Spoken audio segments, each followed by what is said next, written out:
Sudipta, AV নিউজে আপনাদের সকলকে স্বাগত। প্রথমেই চোখ রাখবো নিউজ হেডলাইন্সে।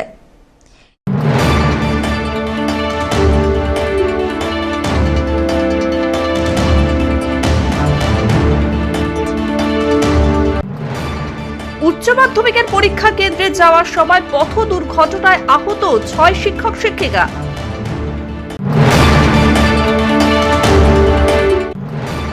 চলন্ত বাইকে চিতাবাঘের হামলা, আহত 2 মাছ ব্যবসায়ী, এলাকায় আতঙ্ক।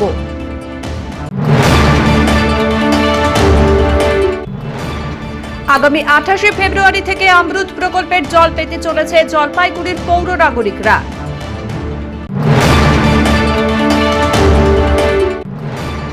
সব জল্পনার অবসান ঘটিয়ে জলপাইগুড়ি পৌরসভায় নিজের দপ্তরে ফিরলেন ভাইস চেয়ারম্যান সন্দীপ মাহাতো। এবার আসছে বিস্তারিত সংবাদে। পরীক্ষা কেন্দ্রে যাওয়ার সময় ফের পথ দুর্ঘটনায় আহত উচ্চ মাধ্যমিক পরীক্ষার দায়িত্বে থাকা 6 শিক্ষক শিক্ষিকা। জানা গিয়েছে, মঙ্গলবার সকালবেলায় ময়নাগুড়ির জাতীয় সড়কে বালাপাড়ার কাছে দুর্ঘটনা ঘটে। একটি ছোট গাড়িতে করে জলপাইগুড়ি থেকে ময়নাগুড়ির জোরপাকড়ি স্কুলে যাচ্ছিলেন 7 শিক্ষক শিক্ষিকা। পিছন থেকে দ্রুত গতিতে থাকা একটি গাড়ি এসে তাদের গাড়িকে ধাক্কা মারে। চালক সহ গাড়িটিকে আটক করে পুলিশ। দুর্ঘটনায় শিক্ষক শিক্ষিকার মধ্যে একজনের আঘাত বেশ গুরুতর বলে তাকে জলপাইগুড়ি মেডিকেল কলেজের সুপার স্পেশালিটি হাসপাতালে চিকিৎসার জন্য আনা হয়। বাকিদের প্রাথমিক চিকিৎসার পর পরীক্ষা কেন্দ্রে নিয়ে যাওয়ার ব্যবস্থা করে প্রশাসন। স্কুল যাচ্ছিলাম আজকে উচ্চ মাধ্যমিক পরীক্ষা, আমাদের গাড়িটা আসছিল, পেছন থেকে একটা গাড়ি মেরে দেয়। মানে আমাদের ড্রাইভার দাদার হাত খুব ভালো দেখে আমরা পেছনে গর্তে পড়ি নাই, মানে গাড়ির ভেতর সবাই ওলট পালট। আচ্ছা, আপনারা কি সবাই কি একই স্কুলে আমার এখানে লাগছে, পেটের এদিকে লাগছে, স্যারের এখানে লাগছে। আচ্ছা, মানে এখন আপনারা সবাই ঠিক আছেন তো? যে মাঠে ব্যথা হচ্ছে। জোরপাকড়ি আব্দুল গনি হাই স্কুল। আচ্ছা, আপনারা যাচ্ছিলেন পরীক্ষা দেওয়ার? আমরা পরীক্ষায় যাচ্ছি, পিছন থেকে গাড়িটা এসে সজোরে মারে। আচ্ছা, মারার পর আমাদের অনেকেই ইনজিওর্ড হয়েছে, আমারও প্রচন্ড ঘাড়ে ব্যথা লাগছে। আচ্ছা, এখানকার দুজন লোক সে উল্টা যে গাড়ি ধাক্কা মারছে তার তরফদারি করে যাচ্ছে। আচ্ছা, এদিকে যে আমরা এখনো যেতে পারছি না সেটার কোনো ব্যবস্থা নাই।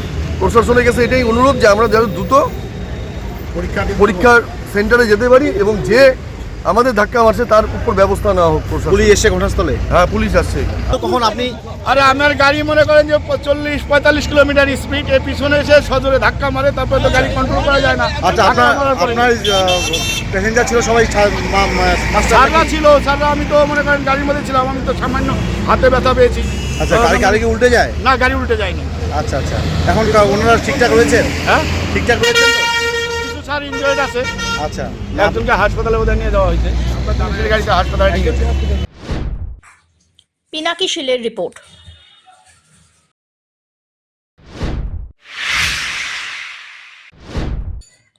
জলপাইগুড়ি পোস্ট অফিস মোড়ে বেপরোয়া জলের গাড়ির ধাক্কা। দুর্ঘটনার জেরে গুরুতর আহত হলেন প্রাক্তন পুলিশ অফিসারের ছেলে এবং তার স্ত্রী। জানা গিয়েছে, সোমবার রাত্রিবেলায় বাইকে করে বাড়ি ফিরছিলেন দম্পতি। প্রত্যক্ষদর্শীদের দাবি, আচমকাই জলের ড্রাম বোঝাই পিকআপ ভ্যান নির্দিষ্ট রাস্তা ছেড়ে অন্য রাস্তায় ঢুকে পড়ায় ঘটে এই দুর্ঘটনা। বাইক থেকে ছিটকে পড়েন দম্পতি। বাইকের সামনের চাকা পিকআপ ভ্যানের নিচে আটকে যায়। গুরুতর জখম অবস্থায় দুজনকে এক বেসরকারি হাসপাতালে ভর্তি করা হয়। এই ঘটনাকে কেন্দ্র করে ব্যাপক উত্তেজনা ছড়িয়ে পড়ে। চালক সহ গাড়িটিকে আটক করে ট্রাফিক পুলিশ। অফিস মোড়ে আমরা দাঁড়িয়ে আছি। এই গাড়িটি দেখুন, গাড়িটির পিছনে একটিও লাইট নেই, সামনে লাইট নেই, পিছনে লাইট নেই, জলের গাড়ি। আচমকা একটা গাড়ি রং সাইড দিয়ে ঢুকেছে। আমাদের জলপাইগুড়ি সদর ট্রাফিক ছিলেন শান্তাশীল, তার ছেলে বাড়ি ফিরছিল, ওর ভুল পথে গাড়িটি ঢোকানোর পরে সজোরে ধাক্কা মারে, সে আহত হয়েছে। আমরা তাকে নার্সিংহোমে পাঠালাম প্রাথমিক চিকিৎসার জন্য। এবং এই গাড়িটির নাম্বার সার্চ করে দেখা যাচ্ছে গাড়িটির সমস্ত পেপার ফেল। এই জল বহনকারী একটা গাড়ি, যার সামনে পিছনে কোনো লাইট নেই, ইন্ডিকেটর দেওয়ার মতো ক্ষমতা নেই, গাড়ির টোটাল পেপারস ফেল। এমতো অবস্থা জলপাইগুড়ি রাস্তায় ঘুরে বেড়াচ্ছে। এবং ড্রাইভারকে জিজ্ঞাসা করে জানতে পারলাম ড্রাইভারেরও লাইসেন্স। আপনারা কি চাইছেন? অবশ্যই এদের বিরুদ্ধে কড়া ব্যবস্থা গ্রহণ করুক। ট্রাফিক পুলিশ যদি কড়া ব্যবস্থা না গ্রহণ করে, এরকম আরও গাড়ি শহরের বুকে চলবে। আজকে যদি ছেলেটা মারা যায়, তার দায় কে নেবে? এই গাড়ির সঙ্গে যদি অ্যাক্সিডেন্ট করে মারা যায়, তার পরিবার তো ক্ষতিপূরণ বুঝতে পাবে না। এই বেআইনি গাড়িগুলো জলপাইগুড়ি শহরে কিভাবে ঘুরছে, এটা পুলিশকে অবিলম্বে এটাকে তদন্ত করা দরকার। এবং এদের বিরুদ্ধে, এদের মতো বেপরোয়া ড্রাইভারদের বিরুদ্ধে অবিলম্বে কঠোর শাস্তি গ্রহণ করা।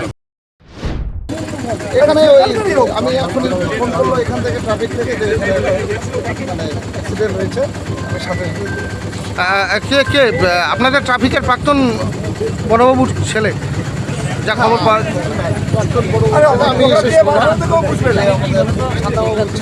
এটা কি ঠিক কাজ করে হয়েছে বা রং রুটে ছিল শোনা যাচ্ছে? আমি তো দেখিনি, আমি এসে এখানে যে যারা আছে এই গাড়িটা কি বাজেয়াপ্ত করা হলো? পিনাকি শীলের রিপোর্ট।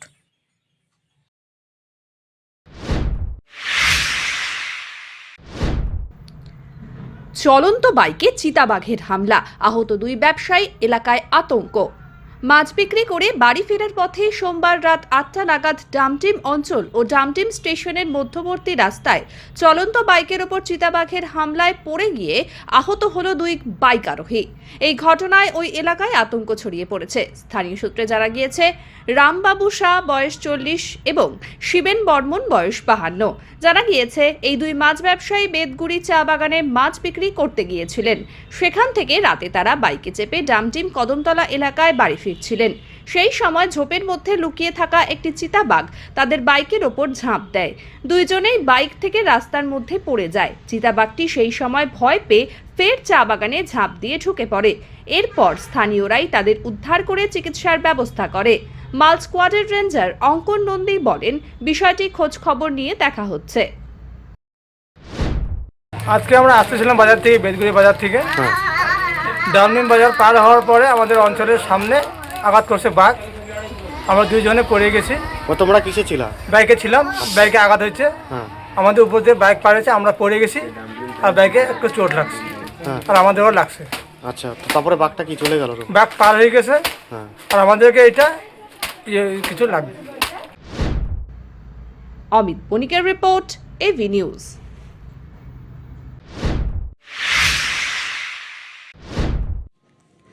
অমৃত প্রকল্পের কাজ শেষ হতে চলেছে। আগামী 28শে ফেব্রুয়ারি থেকে পৌর নাগরিকরা অমৃত প্রকল্পের জল পেতে চলেছেন। দীর্ঘ বছরের কাজ শেষ করে অমৃত প্রকল্পের কাজের অবসান ঘটতে চলেছে। আগামী 28শে ফেব্রুয়ারিতে পৌর নাগরিকরা পাচ্ছেন জল যোজনা, এমনটাই জানিয়ে দিলেন পৌরসভার চেয়ারম্যান। প্রায় 21,000 পৌর নাগরিক বিনামূল্যে বিশুদ্ধ পানীয় জল পাবেন, এমনটাই সাংবাদিক সম্মেলনে জানান জলপাইগুড়ি পৌরসভার চেয়ারম্যান। তিনি জানান, দীর্ঘ বছরের পর এই প্রকল্পের কাজ শেষ হয়েছে। এই ফেব্রুয়ারিতে 21,000 মানুষ প্রত্যেকে তার নিজ নিজ বাড়িতে বিনামূল্যে শুদ্ধ পানীয় জল পাবেন।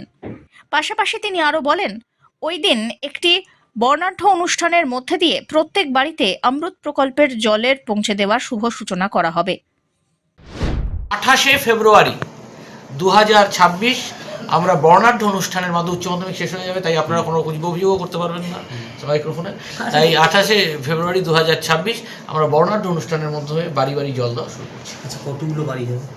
আমাদের কাছে এই মুহূর্তে যে লিস্ট রয়েছে, প্রাথমিক স্তরে 21,000 হোল্ডিংয়ে যাচ্ছে।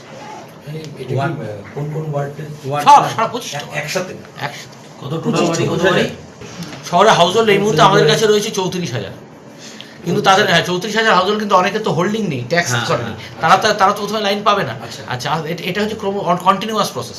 21,000 যে স্টার্ট পাবে এবং তারপরে যে কন্টিনিউয়াস প্রসেস, হোল্ডিং করবে, লাইন ঢুকবে, হোল্ডিং করবে, লাইন ঢুকবে, হোল্ডিং করবে, রাস্তা কাটবো, পাইপ বসাবো, রাস্তা রিপেয়ার। কবে নাগাদ মোটামুটি শেষ হওয়ার সম্ভাবনা রয়েছে? এটা আপনি সারা জীবন ধরে চলবে। মানুষের সংখ্যা, জনসংখ্যা তো বাড়ছে। মানে এই 34,000 যাদের হাউস হোল্ড নাম্বার নেই, এটা দেখুন, এর মধ্যে অনেক ব্যাপার আছে। এখন এই ইরিগেশনে ল্যান্ডে যারা বসে আছে, আপনি তার হোল্ডিং কী করে দেবেন? ঠিক আছে, এবার যেগুলো কিছু কিছু ল্যান্ড আছে যেগুলো আপনি দিতে পারবেন, অকুপায়ার হোল্ডিং দিতে পারবেন, সেগুলো আমরা চেষ্টা করছি। অমিত বণিকের রিপোর্ট।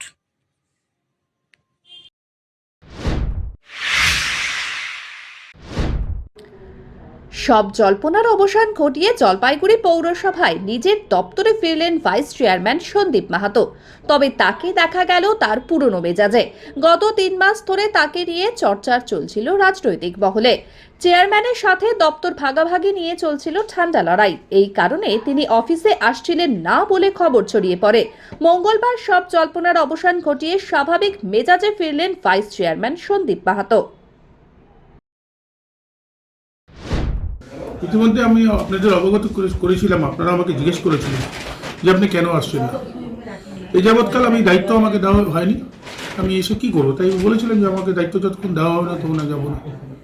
আমাকে নতুন করে দায়িত্ব দেওয়া হয়েছে এবং ওই সময় আমি দলের উচ্চ নেতৃত্বকে জানিয়েছি, তাদের হস্তক্ষেপে বিষয়টা পরিসমাপ্তি ঘটেছে। আমি ধন্যবাদ জানাই আমাদের যুব নেতা, আমাদের আইকন অভিষেক বন্দ্যোপাধ্যায়কে, তার মধ্যস্থতায় এবং তার নির্দেশে এই সমস্যার সমাধান হয়েছে। এবং গত পরশুদিন চেয়ারম্যান সাহেবের সঙ্গে বসেছিলাম, ভালো কথাবার্তা হয়েছে এবং নতুন করে কাজ শুরু করার জন্য উনিও বলেছেন চলো একসঙ্গে মিশে কাজ শুরু করি। আমরা তাই আজকে এসেছি। যে দপ্তরের একটা সমস্যা ছিল সেটা নিয়ে কি আলোচনা হয়েছে? দপ্তর নিয়ে আলোচনা হয়েছে চেয়ারম্যান সাহেবের সঙ্গে, এবং সিআইসি গঠনের পূর্বেই উনি দপ্তর ঘোষণা করবেন, কারণ সিআইসি না গঠন অবধি দপ্তর অফিসিয়ালি ডিক্লেয়ার করাটাও ঠিক না। তাই আমাকে আপাতত অনেকগুলো দপ্তরের কাজে উনি বলেছেন দেখার জন্য, এবং সিআইসি গঠনের ব্যাপারটা চেয়ারম্যান সাহেব বলতে পারবেন। এই বিষয় নিয়ে জলপাইগুড়ি পুরসভার চেয়ারম্যান সৈকত চট্টোপাধ্যায় জানান, সন্দীপ মাহাতো তার বাড়িতে এসেছিলেন, সৌভ্রাতৃত্বপূর্ণ কথোপকথন হয়। বলছি যে আজকে 3 মাস সমস্যা কি মিটেছে? উনি যখন বললেন যে আমার সাথে বৈঠক হয়েছে, তাই আমি বলছি, আমি তো আগে কখনো বলুন, উনি আমার বাড়ি এসেছিলেন, আমার সাথে উনি কথা বলেছেন এবং সৌহার্দ্যপূর্ণ পরিবেশে কথা হয়েছে খুব। আর উনি ব্যক্তিগত কাজে 3 মাস ব্যস্ত ছিলেন, তাই আজকে এখন থেকে পুরসভায় কাজ করবেন আমাকে বললেন। আমরা অবশ্যই করবেন, কেন করবেন, এটাই তো স্বাভাবিক। ভাইস চেয়ারম্যান পুরসভা আয়োজন, এর বেশি আমার কিছু বলার নেই। চলে আসলেন, এটা এরপরে দপ্তর বন্টন বা কিছু? আমরা ইতিমধ্যে দলের সাথে কথা বলেছি, যত দ্রুত পদক্ষেপ নেওয়া যায়। দেখুন, আইন অনুযায়ী তো অবশ্যই চেয়ারম্যান সিআইসি করে দিতে পারে, কিন্তু আমি তো চেয়ারম্যান হয়েছি, দলীয় প্রতীকে জিতে কাউন্সিলর হয়েছি, তারপর চেয়ারম্যান হয়েছি। দলের প্রতি তো আমার কিছু আনুগত্য আছে এবং দলীয় সিদ্ধান্ত মানার আমি সবসময় চেষ্টা করি। ওই মাননীয় মুখ্যমন্ত্রী মমতা বন্দ্যোপাধ্যায়ের অনুপ্রেরণা, অভিষেক বন্দ্যোপাধ্যায়ের নির্দেশে তৃণমূল কংগ্রেসটা করি, এবং তার ফলে দলীয় স্তর থেকে যে মুহূর্তে আমাকে বলা হবে, আমি একদিনও দেরি করব না, আমি সাথে সাথে চেয়ারম্যান কাউন্সিল ঘোষণা করব। পিনাকি শিলের রিপোর্ট, এভি নিউজ।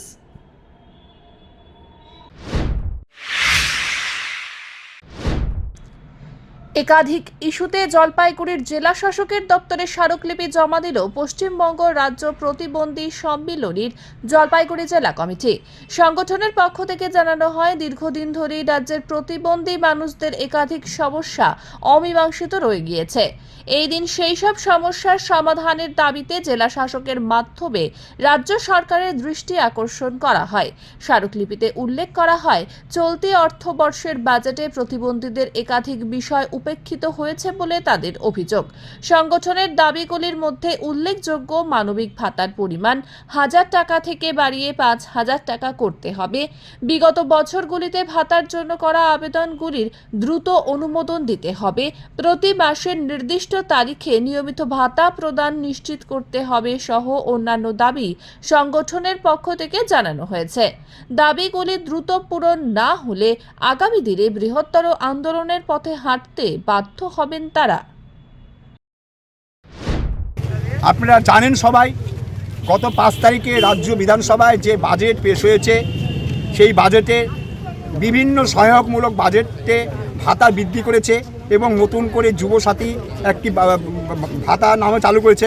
আমরা যুবদের কোনো ভাতার বিরুদ্ধে নেই, কারণ আমাদের দাবি আছে সব বেকারের কাজ চাই, নইলে বেকার ভাতা চাই। ঠিক আছে, তাদের ভাতা দিক, আমাদের কোনো অসুবিধা নেই। কিন্তু আমরা মানবিক ভাতা যারা অক্ষম, চলাফেরা করতে পারি না, বিগত 10 বছর ধরে 1000 টাকা, এই অমানবিক সিদ্ধান্তের বিরুদ্ধে আমরা সোচ্চার হয়েছি রাজ্য জুড়ে। আজকে আমরা এই অমানবিক সরকারের কাছে একটু মানবিকতা চাই, যে আপনি মানবিক দিক দেখে যারা চলাফেরা করতে পারে না, যারা শারীরিকভাবে অক্ষম, তাদের ভাতা বৃদ্ধি করে তাদের সংসার চালানোর মতন পয়সাটা দিন। আমরা গুটখা খাওয়ার জন্য পয়সা চাচ্ছি না, আমরা কোনো নেশা খাওয়ার পয়সা চাচ্ছি না, আমরা দুবেলা দুমুঠো ভাত খাবো, সেই ভাতের পয়সা আপনার কাছে চাচ্ছি। আপনার কাছে মাননীয় সরকারের কাছে বিনম্র অনুরোধ, আপনি নিজের মানবিকতা দেখিয়ে এই সব ভাই বোনদের ভাতা আপনি অবিলম্বে বৃদ্ধি করুন। যদি এই ভাতা আগামী 7 দিনের মধ্যে বৃদ্ধি না হয়, আমরা পশ্চিমবঙ্গ রাজ্য প্রতিবন্ধী সম্মিলনী ইতিমধ্যেই সিদ্ধান্ত নিয়েছি, মার্চ মাসের প্রথম সপ্তাহে আমরা নবান্ন অভিযানে যেতে চলেছি।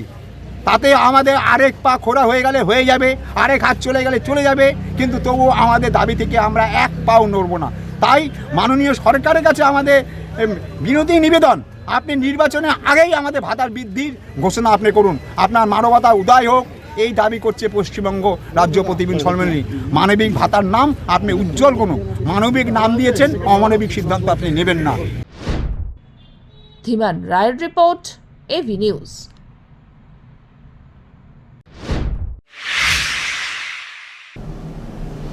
নিয়ে নিচ্ছে ছোট্ট একটি বিরতি, ফিরে আসছি বিরতির পর, সঙ্গে থাকুন।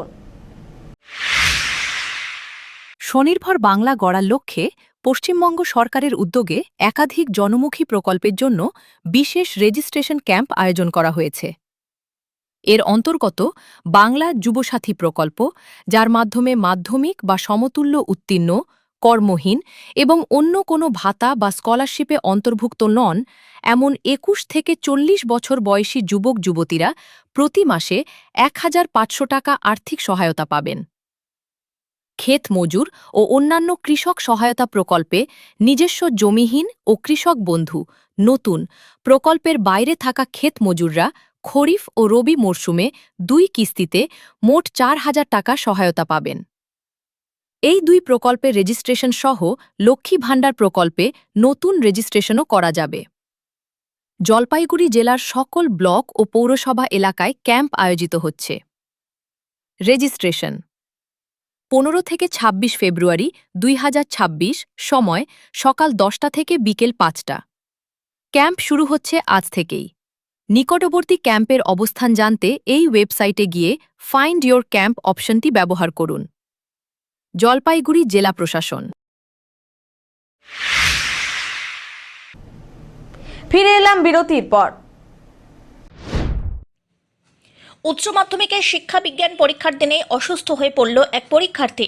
তড়িঘড়ি তাকে নিয়ে যাওয়া হয় চালসার মঙ্গলবাড়ি গ্রামীণ হাসপাতালে। সেখানে প্রাথমিক চিকিৎসার পর ওই পরীক্ষার্থীকে ছেড়ে দেওয়া হয়। অসুস্থ পরীক্ষার্থীর নাম কৃতিকা ওঁরাও।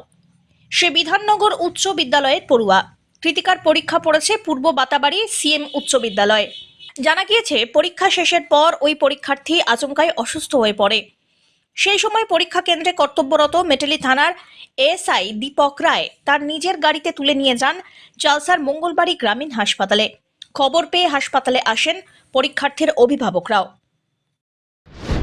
আমার ভাইজি পরীক্ষা দিতে দিতে হঠাৎ করে অসুস্থ হয়েছে। আচ্ছা আচ্ছা। হ্যাঁ, তারপরে তো প্রশাসন থেকে পুলিশ এসে গাড়িতে করে হাসপাতালে নিয়ে এসে কোন স্কুলে পড়ে ও? Bidhannagar high school. পরীক্ষা দিচ্ছিল কোথায়? Batabari high school. উচ্চ মাধ্যমিক পরীক্ষা না? উচ্চ মাধ্যমিক। এখন কি সুস্থ আছে নাকি? হ্যাঁ, মোটামুটি এখন সুস্থ আছে। ডাক্তার কি বললো? ডাক্তার বলছে যে স্যালাইন চলছে, স্যালাইনটা শেষ হলে তারপরে সুস্থ হয়ে যাবে। হ্যাঁ, এখন সুস্থই আছে মোটামুটি? হ্যাঁ, মোটামুটি সুস্থ আছে। মানে পরীক্ষার শেষে তো অসুস্থ হয়েছে? মানে চলাকালীনই একটু অসুস্থ হয়েছিল, মানে শেষের দিকে আর কি। আচ্ছা আচ্ছা। হ্যাঁ, পরীক্ষা মোটামুটি কোনোরকম করে দিয়েছে, তারপরে তো সুস্থ হয়েছে। ধীমান রায়ের রিপোর্ট।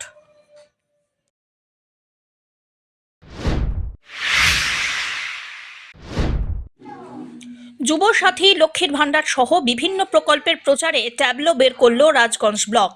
মঙ্গলবার রাজগঞ্জ বিডিও অফিস সংলগ্ন ফায়ার ব্রিগেড গ্রাউন্ডে স্বনির্ভর বাংলা রেজিস্ট্রেশন ক্যাম্পের সামনে থেকে এই বিশেষ ট্যাবলোর উদ্বোধন হয়। পতাকা দেখিয়ে ট্যাবলোর শুভ উদ্বোধন করলেন এডিএম রৌনক আগরওয়াল, জলপাইগুড়ি জেলা পরিষদের সভাধিপতি কৃষ্ণা রায় বর্মন, রাজগঞ্জের বিধায়ক খগেশ্বর রায়, রাজগঞ্জের বিডিও সৌরভ কান্তি মণ্ডল সহ প্রশাসনের উচ্চপদস্থ আধিকারিকরা। ২৬শে ফেব্রুয়ারি পর্যন্ত ট্যাবলোটি ব্লক পরিক্রমা করে প্রচার করবে বলে জানানো হয়েছে। আমাদের পুরো রাজ্যে জুড়ে যে স্বনির্ভর বাংলা ক্যাম্প হচ্ছে, যেখানে মেনলি 4টে স্কিমের আমরা এখানে অ্যাপ্লিকেশন নিচ্ছি। যুবা সাথী, এগ্রিকালচারাল ল্যান্ডলেস লেবার, মাইক্রো ইরিগেশনে যে ছাড় পাচ্ছেন, অ্যান্ড লক্ষ্মী ভান্ডার, ওটার জন্যে অ্যাওয়ারনেস জেনারেশন জন্যে, অ্যান্ড স্পেসিফিকলি যুবা সাথী যে নতুন স্কিম আছে তার অ্যাওয়ারনেস জেনারেশন জন্যে আমরা জেলা থেকে একটা ট্যাবলো আজকে থেকে স্টার্ট করেছি, যেটা পুরো প্রত্যেক ব্লকে প্রত্যেক জিপিএতে যাবে টু ক্রিয়েট অ্যাওয়ারনেস কি কীরকম আমরা কী কী স্কিম সেখানে দিচ্ছি, অ্যান্ড সবাই সো দ্যাট বেশি করে ক্যাম্পের আসে, অ্যান্ড সবাই যারা যারা এলিজিবল আছে সবাই এখানে অ্যাপ্লিকেশন ফর্ম ফিল আপ করে এরা বেনিফিট পায়। আপনারা দেখতে পাচ্ছেন আমাদের ট্যাবলো আছে, এখানে 4টে মেন স্কিম, 2টো এখানে আছে, 2টো এখানে আছে, অ্যান্ড যা যা স্কিমসের বেনিফিটস আছে আর কি কি কিউআর কোড স্ক্যান করে আপনি ফাইন্ড মাই ক্যাম্প দেখতে পারবেন, অ্যান্ড কিরকম ফর্ম ফিল আপ করতে হবে এখানে সব কিছু ডিটেলস আছে। তো এটা আজকে থেকে আমরা লঞ্চ করি। অনলাইনও চালু হয়েছে গতকাল।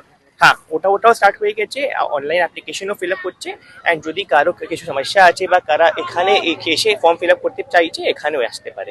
মেন আইডিয়া এটা আছে সবাই যারা এলিজিবল আছে সবাই এখানে ফর্ম ফিল আপ করে বেনিফিট নিতে পারে। পিনাকি শীলের রিপোর্ট।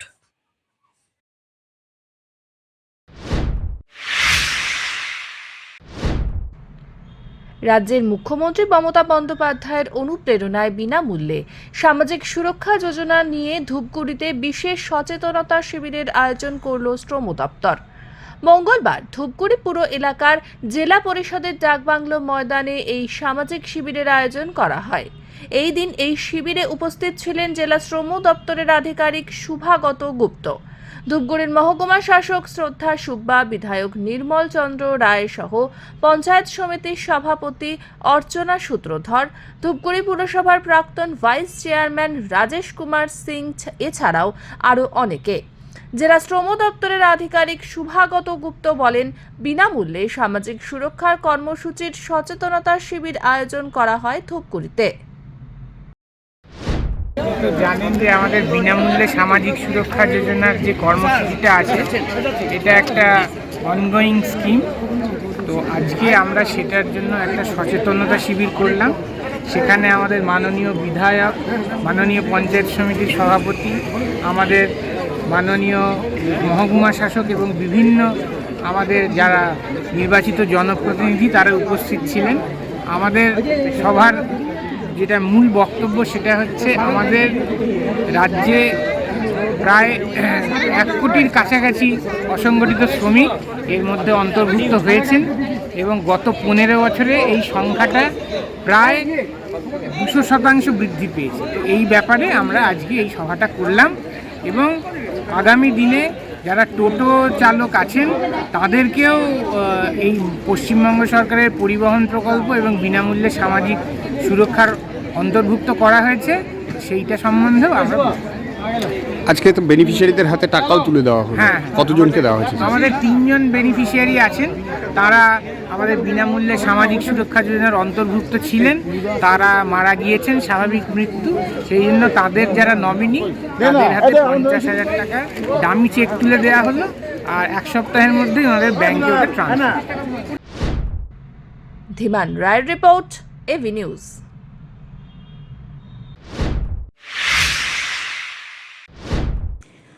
ফুসফুস রোগ সম্পর্কে সচেতনতা বৃদ্ধি এবং প্রতিরোধমূলক ব্যবস্থা নিয়ে সাধারণ মানুষের মধ্যে বার্তা পৌঁছে দিতে উদ্যোগী জলপাইগুড়ি সায়েন্স অ্যান্ড নেচার ক্লাবের উদ্যোগে সোমবার আয়োজন করা হয় সাম্প্রতিককালে ফুসফুসের রোগ ও তার নিরাময় শীর্ষক এক গুরুত্বপূর্ণ সেমিনার তথা কর্মশালা।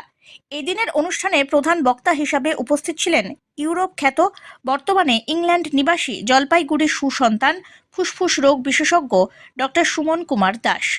জেলার প্রায় শতাধিক ছাত্রছাত্রী সহ বহু সচেতন নাগরিক এই কর্মশালায় অংশগ্রহণ করেন। জলপাইগুড়ি শহরের নয়াবস্তি এলাকার নটিলাস হাউসে অনুষ্ঠিত এই কর্মশালা ঘিরে ছিল যথেষ্ট উদ্দীপনা। কোভিড পরবর্তী সময়ে বিশ্বজুড়ে দ্রুত হারে বায়ু দূষণ বৃদ্ধির প্রেক্ষাপটে ফুসফুসের নানা সংক্রমণ এবং দীর্ঘস্থায়ী রোগের ঝুঁকি বাড়ছে। ভারতের ক্ষেত্রেও পরিস্থিতি বেশ উদ্বেগজনক। উত্তরবঙ্গের প্রেক্ষাপটে বায়ুর গুণগত মান, আমাদের জীবনযাত্রা, ধূমপান, অন্যান্য পরিবেশগত কারণজনিত ফুসফুসের সংক্রমণ আর বিভিন্ন রোগের সম্ভাব্য প্রতিরোধ ও চিকিৎসা নিয়ে বিস্তারিত আলোচনা হয়। উপস্থিত অংশগ্রহণকারীরা প্রশ্নোত্তর পর্বে সক্রিয়ভাবে অংশ নেন এবং নানা জিজ্ঞাসার উত্তর পান বিশেষজ্ঞদের কাছ থেকে।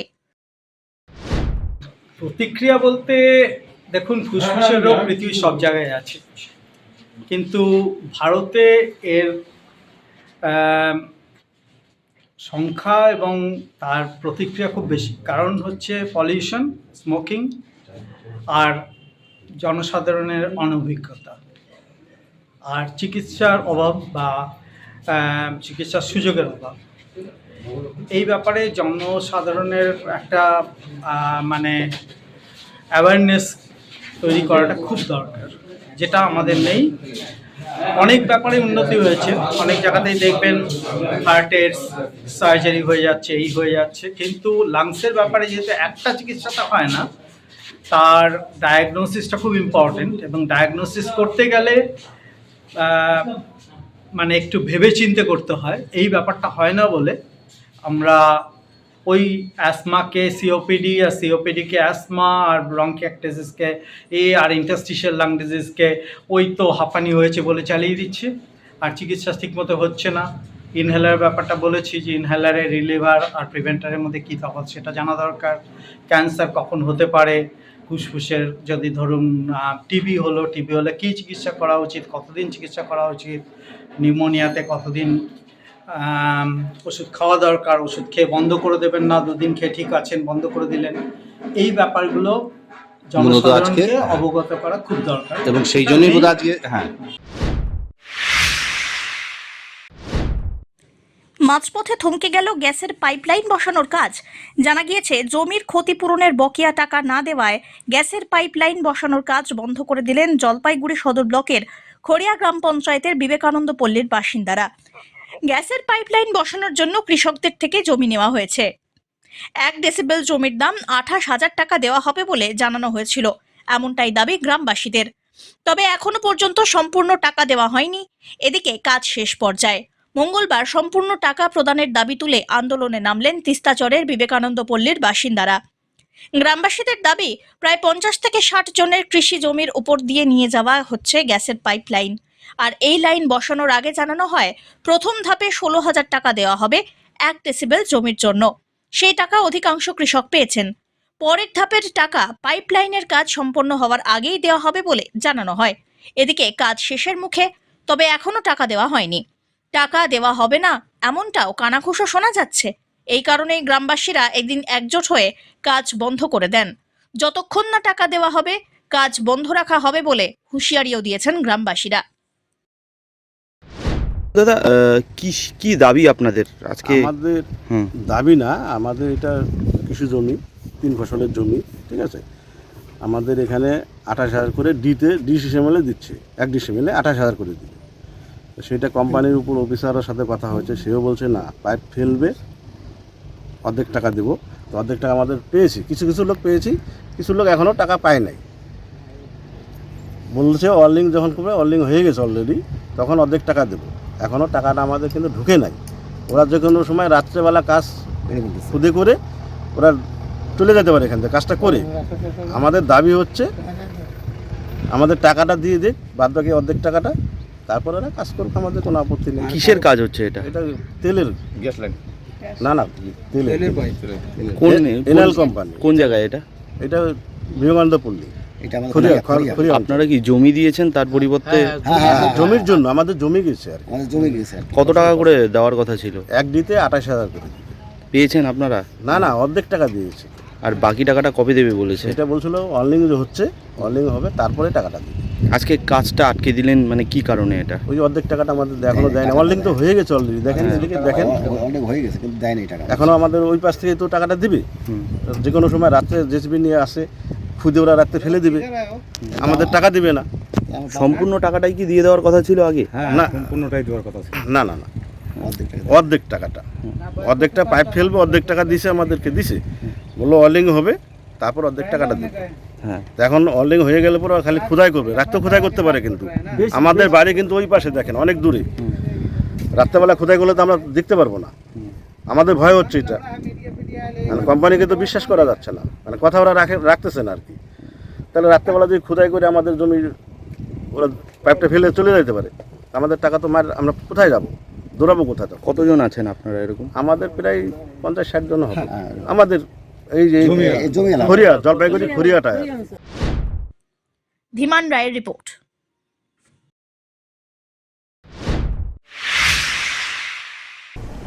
শেষ করবার আগে নিউজ হেডলাইন্স আরো একবার।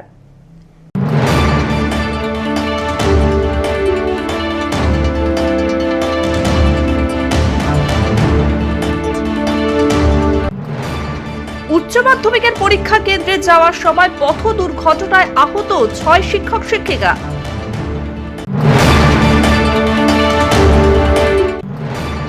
চলন্ত বাইকে চিতাবাঘের হামলা, আহত 2 মাছ ব্যবসায়ী, এলাকায় আতঙ্ক।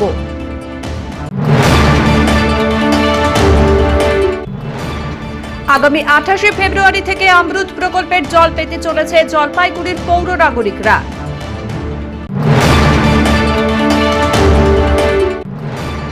সব জল্পনার অবসান ঘটিয়ে জলপাইগুড়ি পৌরসভায় নিজের দপ্তরে ফিরলেন ভাইস চেয়ারম্যান সন্দীপ মাহাতো।